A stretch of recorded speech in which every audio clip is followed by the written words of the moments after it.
ഞാൻ MLA ആയി വരുന്ന സമയത്ത് കോട്ടയം പട്ടണത്തിലോട്ടുള്ള ആക്സസ് എന്ന് പറയുന്നത് രണ്ട് പ്രധാനപ്പെട്ട റോഡേ ഉള്ളൂ. ഒന്ന് MC റോഡും രണ്ട് KK റോഡും. പിന്നെ അതിൻ്റെ ടൗണിലോട്ട് വന്ന് കഴിയുമ്പോൾ അതിൻ്റെ ചില്ലറ ഉപശാഖകളൊക്കെ ഉണ്ടാകാം. പക്ഷെ മെയിനായിട്ട് രണ്ട് റോഡേ ഉള്ളൂ. അപ്പോൾ കോട്ടയം പട്ടണത്തിന് യഥാർത്ഥത്തിൽ അതിൻ്റെ സൗകര്യങ്ങൾ വർദ്ധിപ്പിക്കുന്നതിന് വേണ്ടി ഇൻഫ്രാസ്ട്രക്ചർ ഡെവലപ്മെൻറ്റ് വേണം. അതിലെ ഏറ്റവും ഒന്നാമത്തെ കണ്ടീഷൻ റോഡ് ഫെസിലിറ്റി തന്നെയാണ്. അതുകൊണ്ട് നമ്മളെന്ത് ചെയ്തു? നമ്മൾ ഇരക്കടവ് ബൈപ്പാസ് ഉണ്ടാക്കി, മണിപ്പടി അത് വന്നു ചേർന്നു. ഇവിടെ മറ്റ് ചില സ്ഥലങ്ങളിൽ നിന്ന് നമ്മുടെ മെയിൻ ലാൻഡിൽ നിന്ന് മെഡിക്കൽ കോളേജിലോട്ട് പോകാൻ വേണ്ടി വട്ടമൂട് പാലം ഉണ്ടായി.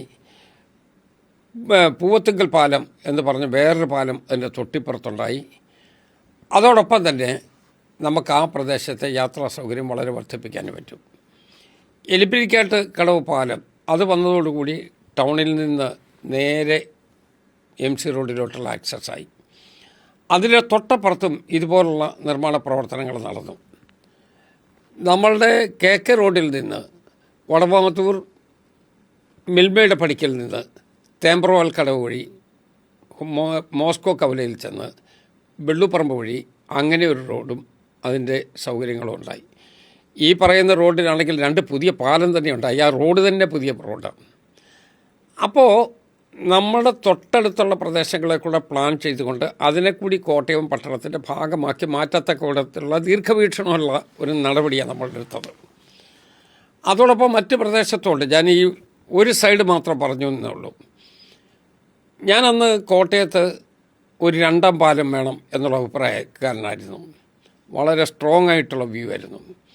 കാരണം ഏതെങ്കിലും ഒരു പാലം ദുർബലമായി പോയാൽ പിന്നെ പട്ടണത്തിലോട്ടുള്ള പ്രവേശനേ നടക്കത്തില്ല.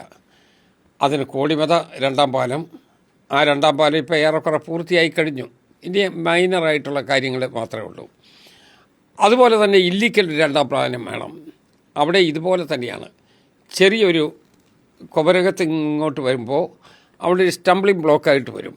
അത് നമുക്ക് ഒഴിവാക്കണം. തൊട്ടിപ്പുറത്ത് നാഗമ്പടത്ത് റെയിൽവേ ബ്രിഡ്ജിന് സമാന്തരമായി മറ്റൊരു പാത കൂടി വരണം. ഇത് വന്നു കഴിയുമ്പോൾ നഗരത്തിലോട്ടുള്ള വരവ് എളുപ്പമാകും. ഈ ഫ്ലോ നമുക്ക് പുറത്തോട്ട് വിടാനായിട്ടും ബുദ്ധിമുട്ടുണ്ടാവില്ല.